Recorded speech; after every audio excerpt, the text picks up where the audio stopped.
Hello dear students, how are you all. My name is Falgun Adroja, I am from Rajkot और आप सब लोग देख रहे हैं physics with Falgun sir. So in the last lecture we have studied about the introduction part of a light. What is light? Light is the form of energy. ठीक है, ये सब चीजें हमने लास्ट लेक्चर में मैंने आपको समझा दी थी और हमने पढ़ा था रिफ्लेक्शन के बारे में, जो आप ऑलरेडी 8th स्टैंडर्ड में पढ़ चुके हो, वो हमने लास्ट लेक्चर में देख लिया था। तो आज हम शुरू करेंगे प्लेन मिरर से और उसके बाद हम पढ़ेंगे कर्व्ड मिरर के बारे में। तो चलो शुरू करते हैं आज का lecture. So first of all we have to study image formation by the plane mirror. ये टॉपिक भी आप लोग ऑलरेडी जब 8th स्टैंडर्ड में थे तब आप लोगों ने पढ़ लिया। ठीक है, आप सबके घर में प्लेन मिरर तो होगा ही होगा। तो आप सबको पता है कि प्लेन मिरर में जब हम अपने आप को देखते हैं तो जैसे ही हम आगे बढ़ते हैं वैसे ही वो मिरर में अपनी जो इमेज हमको दिखती है वो भी आगे बढ़ती है। ठीक है, समझ में आ रहा है? जितने डिस्टेंस पे हम होते हैं मिरर के सामने, मतलब हम क्या है? ऑब्जेक्ट। ठीक है, मिरर के सामने हम खड़े हैं तो हम मिरर के सामने एज ए ऑब्जेक्ट है। तो जितना एक्चुअल में मिरर से ऑब्जेक्ट दूर होगा उतनी ही इमेज जो होगी वो मिरर से उतनी ही दूर बनेगी पीछे की तरफ, ये हमको पता है। तो यहाँ पे let's start with the figure. यहाँ पे हम समझते हैं this is the plane mirror. ठीक है, और ये यहाँ पे शाइनिंग सरफेस है मिरर की। ठीक है, और ये पीछे का पोर्शन है। तो यहाँ पे एक ऑब्जेक्ट रखा है, मतलब मान लो ये आप यहाँ पे खड़े हो और आप यहाँ से मिरर से L लेंथ दूर खड़े हो, L मीटर दूर खड़े हो। ठीक है, तो आपकी इमेज भी मिरर के पीछे की तरफ L लेंथ दूर ही बनेगी। तो ये है आपकी इमेज और ये है ऑब्जेक्ट। ठीक है, जितना आप मिरर से दूर उतनी ही इमेज भी मिरर से उतनी ही पीछे की तरफ हमको मिलेगी। ठीक है, ये बात हमको समझ में आ गई। तो दूसरे इंपॉर्टेंट पॉइंट्स हम अगर देखेंगे कि अब कभी आपने प्लेन मिरर में ऐसा देखा कि आपकी साइज जितनी है उससे आप बड़े दिख रहे हो, छोटे दिख रहे हो? नहीं, जितनी एक्चुअल में ऑब्जेक्ट की साइज होती है उतनी ही इमेज की साइज हमको मिरर में दिखेगी, प्लेन मिरर में। ठीक है, तो ये सब चीजें हमको नोट डाउन कर लेनी है। पहला point, image formed by plane mirror is always virtual and erect. What do you mean by virtual? Virtual means real. Image कैसी बनेगी? रियल बनेगी। और इरेक्ट का मतलब कैसी रहेगी? खड़ी रहेगी, उल्टी नहीं रहेगी। ठीक है ना? आपका मान लो आपका सिर ऊपर है ना, हमारा सिर ऊपर रहता है, तो आप जब मिरर में देखोगे तो आपका सिर भी ऊपर ही रहेगा। ऐसा नहीं होगा कि इमेज में आपका सिर नीचे चला गया और पैर ऊपर चले गए। ठीक है, so that is the thing. So image formed by the plane mirror is always virtual and erect. ठीक है, दूसरा point, size of the image is that of the object. जितने साइज का ऑब्जेक्ट होगा उतने ही साइज की इमेज भी बनेगी। Third point, the image formed is as far behind the mirror as the object is in front of it. जितना object mirror से दूर होगा उतनी ही इमेज मिरर के पीछे की तरफ उतनी दूर होगी। और last point, image is laterally inverted. और यहाँ पे इमेज हमको कैसी मिलेगी?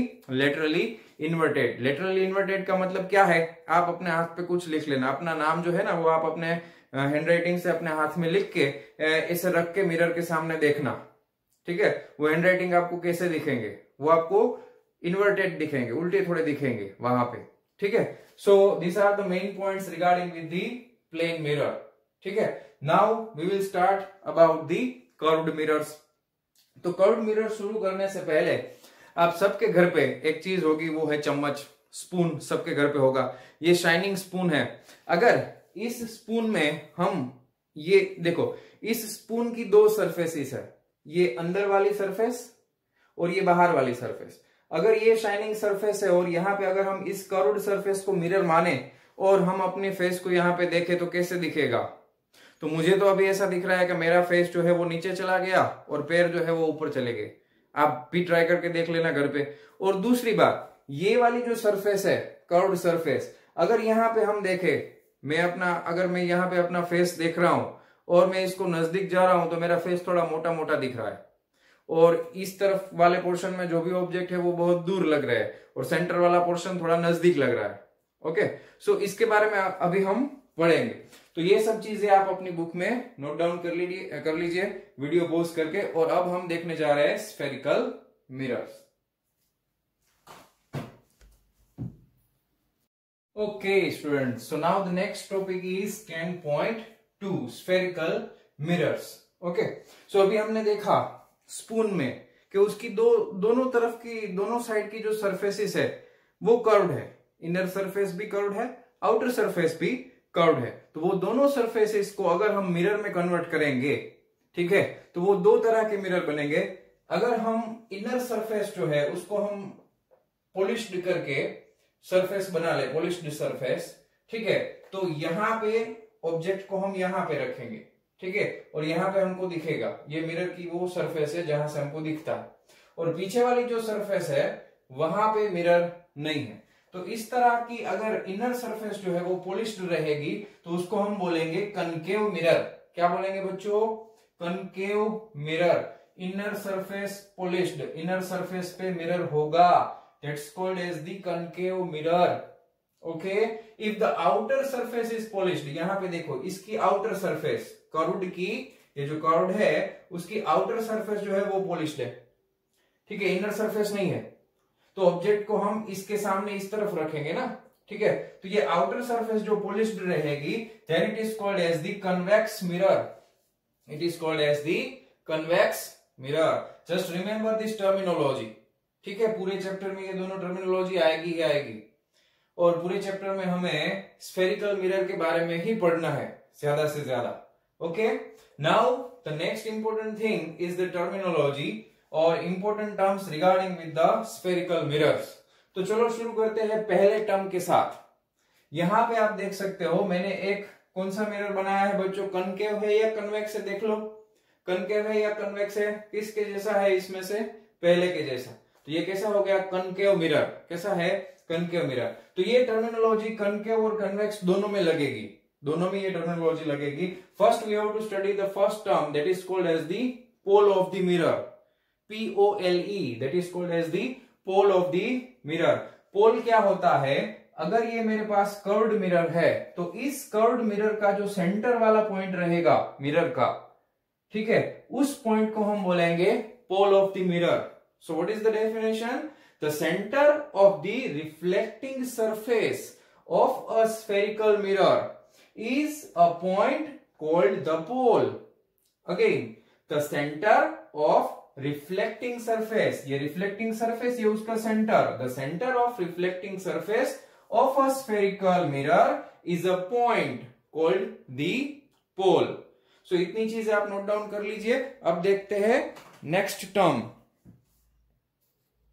Okay, so now the second definition, second term that is called as the centre of curvature. तो पहले हम इसको समझते हैं, बाद में डेफिनेशन याद रखेंगे।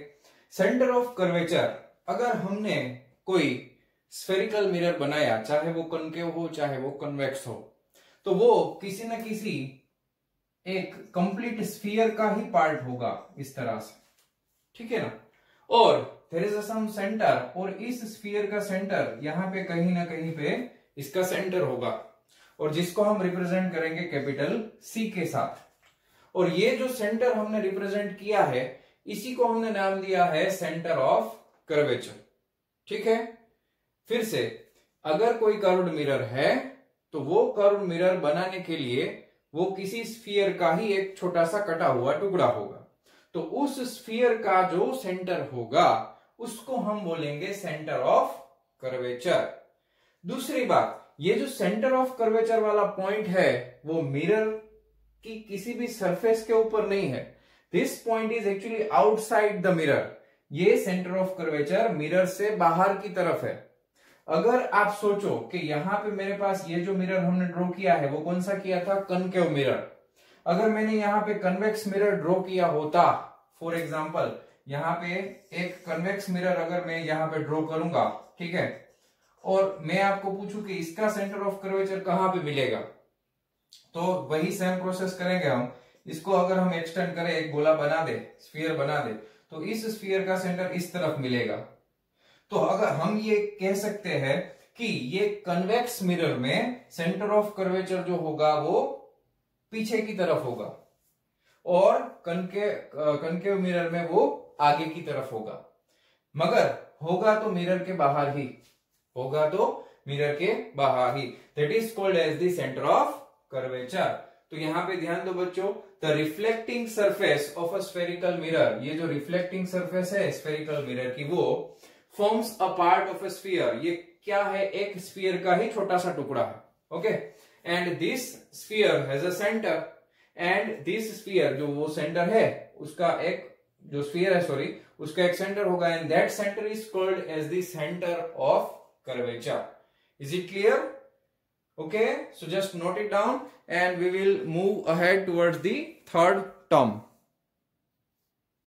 Okay, dear students, so the third term is radius of curvature. Radius of curvature.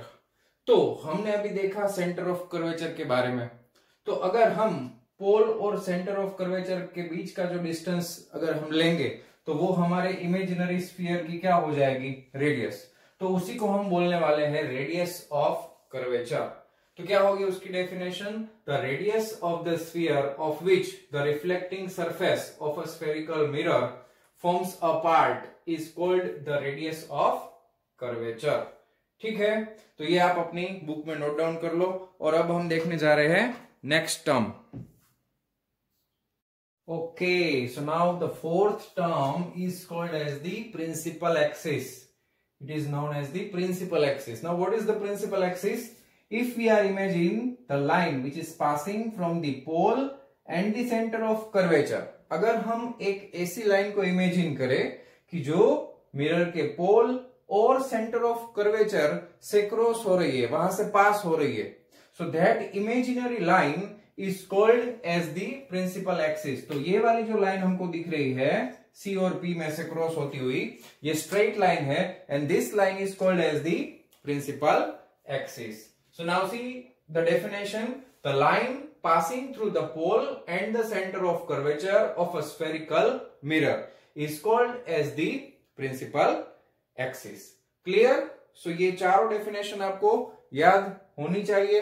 What is the pole, centre of the mirror. Second one, what is the centre of curvature, जिस imaginary sphere से हमने mirror को cut किया है उस sphere का जो centre होता है that is called as the centre of curvature.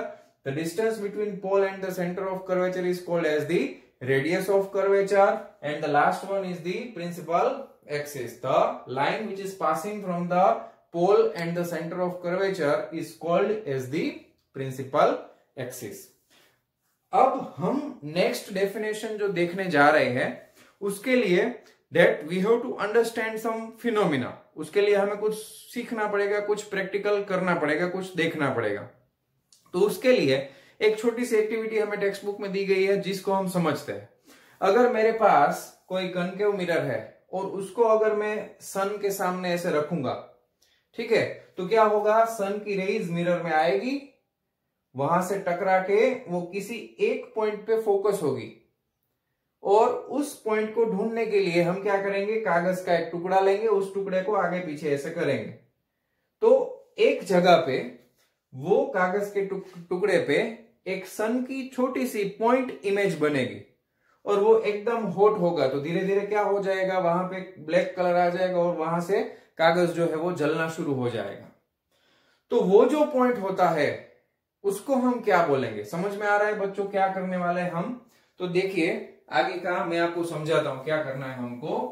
अगर मान लीजिए कि ये हमारा जो मिरर है इसको मैंने सन की तरफ फेस करके रखा है, तो सन से जो रेज आएगी, क्योंकि सन बहुत दूर है इनफाइनाइट डिस्टेंस पे, तो सन से जो भी पैरेलल रेज आ रही है, ठीक है ना, वो सभी पैरेलल रेज एक जगह पे कंसंट्रेट करेगी. यहां से टकराने के बाद मान लो कि इस पॉइंट पे, सॉरी, यहां पे वो फोकस करेगी इस तरह से, ठीक है, जितनी भी रेज है एक पॉइंट पे, ये वाला पॉइंट, तो इसको हम बोलेंगे फोकस.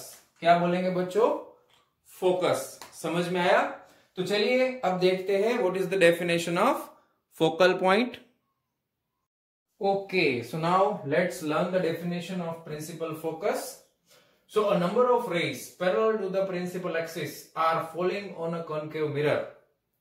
जितने भी पैरेलल रेज जो आ रहे हैं कनकेव मिरर पे, ठीक है, मिरर के सरफेस पे फॉल कर रहे हैं, वो सभी एक पॉइंट पे इंटरसेक्ट कर रहे हैं. यहां पे हमको दिख रहा है, ठीक है. falling on a concave mirror, they are all intersecting at a point on the principal axis. और वो intersection वाला point कहां पे है बच्चों? वो होता है principal axis पे, ठीक है? Okay, so axis of the mirror, this point is called the principal focus of the concave mirror. और इसी point को हम क्या बोलेंगे? Principal focus of the concave mirror. ठीक है, समझ में आ रहा है? ठीक है। दूसरी बात ये खास ध्यान में रखना कि जब भी हम किसी लाइट सोर्स को बहुत दूर कंसीडर करते हैं, सन जो होता है वो हमसे बहुत ही दूर है, ठीक है ना, इतना दूर है कि हम वहां से आने वाली लाइट को पैरेलल रेज के फॉर्म में कंसीडर करेंगे। अगर हमारा जो सन है और मान लो लाइट का सोर्स बहुत नजदीक है, तो वहां पे हम ये पैरेलल लाइन कंसीडर नहीं करेंगे, ठीक है ना। दूसरी बात, ये तो हमने कनकेव मिरर के बारे में बात की। If we talk about the convex mirror, then the definition is, यहां पे अगर हम देखेंगे that when the parallel rays are striking to the convex mirror, okay, and when they are reflecting back, and if we are extending the reflected rays on the back side of the mirror, then this point is called as the principal focus of the convex mirror.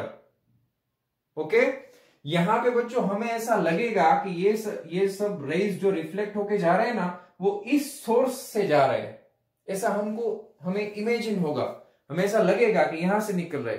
So this point is called as the principal focus for the convex mirror. ठीक है बच्चों, तो ये आप note down कर लीजिए। अब देखते हैं next point. Okay dear students, now let's learn the last topic of today's lecture. आज के लेक्चर का लास्ट टॉपिक अभी हम पढ़ेंगे। लास्ट जो टर्म हमको याद रखना है वो है aperture. What do you mean bye aperture? ठीक है, अभी हमने जो कनकेव मिरर हो चाहे कन्वेक्स मिरर हो, वो जो स्फेरिकल पोर्शन होता है, अगर मैं उसको 3 डायमेंशनली ड्रॉ करके आपको दिखाऊंगा यहाँ पे, तो थोड़ा ध्यान से देखना। अगर हम इसको कट करेंगे तो कुछ इस तरह से वो हमें दिखेगा, ठीक है ना। आपने लेंस को देखा होगा ना, काफी लोग चश्मा पहनने की जगह पे लेंस पहनते, लेंस निकाल दिया तो कैसे गोल होता है वो कटिंग वाला। तो यहाँ पे अगर हम ऑब्जर्व करें तो ये वाला जो गोल पोर्शन है वो सर्कुलर होगा। एक्चुअल में 3 डायमेंशन में अगर हम देखेंगे तो वो सर्कुलर होगा। अगर सर्कल है तो उसका कुछ डायामीटर भी होगा, ठीक है ना। अगर ये सर्कल हुआ तो इसका कुछ ना कुछ डायामीटर भी होगा ना। So this diameter of reflecting surface, क्योंकि अंदर की तरफ से ये रिफ्लेक्ट कर रहा है, तो ये पूरा इसका डायामीटर आएगा ना, समझ रहे हो ना आप। So the diameter of the reflecting surface of a spherical mirror is called its aperture. तो इसको हम बोलेंगे अपर्चर। वो क्या होता है एक्चुअल में, हमारा जो कनकेव या फिर कन्वेक्स मिरर होता है उसकी रिफ्लेक्टिंग सरफेस जो होती है उसका एक्चुअली डायामीटर होता है वो, ठीक है। दूसरी बात, ठीक है, इस टॉपिक को पूरा खत्म करते हैं। दूसरी एक बात ध्यान रखिए कि मिरर जो होगा, कभी भी हम मिरर को देखेंगे तो इतना छोटा तो मिरर होगा नहीं, ठीक है, बड़ा ही होगा कंपैरेटिवली। इस साइज से जो आपको दिख रहा है इससे भी बड़ा तो होगा ना, ठीक है। इतना छोटा मिरर तो हम बनाएंगे नहीं जनरली, और कनकेव और कन्वेक्स वाला। तो अगर हम देखने जाएंगे प्रैक्टिकली तो इसकी साइज बहुत बड़ी होगी। तो इसकी साइज अगर बहुत बड़ी होगी तो मान लो कि ये जो एक्चुअल में जो ये मिरर जो है वो तो कटिंग पोर्शन है ना, तो एक्चुअल वाला जो स्फीयर होगा वो कितना बड़ा होगा जिसमें से कट किया होगा, वो हम इमेजिन कर रहे हैं, ठीक है ना। वो जो एक्चुअल में जो स्फीयर से हमने इसको कट किया वो बहुत बड़ा होगा। तो आप ये समझ सकते हो कि सेंटर ऑफ कर्वेचर और पोल के बीच का जो डिस्टेंस होगा वो बहुत बड़ा होगा, ठीक है ना, समझ रहे हैं ना। This distance is very big, और we can say radius of curvature is very big. ये रेडियस ऑफ कर्वेचर जो है वो बहुत बड़ी हमको मिलेगी, ठीक है। सो दूसरी बात, अभी हम if this is the principal focus, so this length यहां से यहां तक की, पोल से लेके यहां तक की जो लेंथ है, that is represented with small f. Okay, now there is a relation between the radius of curvature and focus. Okay, radius of curvature और इन दोनों के बीच में कुछ रिलेशन है। What is the relation? ये रिलेशन हमको डिराइव नहीं करना है as per the text book, आपको पूछा भी नहीं जाएगा, वो डेरिवेशन 12th स्टैंडर्ड में आता है। सो what is the relation? Relation is R = 2F। Simple सा रिलेशन है। ओके, ये आर जो टोटल है रेडियस ऑफ कर्वेचर, अगर ये एफ डिस्टेंस है तो इतना भी अप्रोक्सीमेटली एफ के बराबर ही होगा। तो आर इज इक्वल टू क्या आ जाएगा बच्चों, 2f। तो ये रिलेशन हमको डायरेक्टली याद रखना है, ये रिलेशन हमको डायरेक्टली याद रखना है, ठीक है ना। So R is equal to 2f।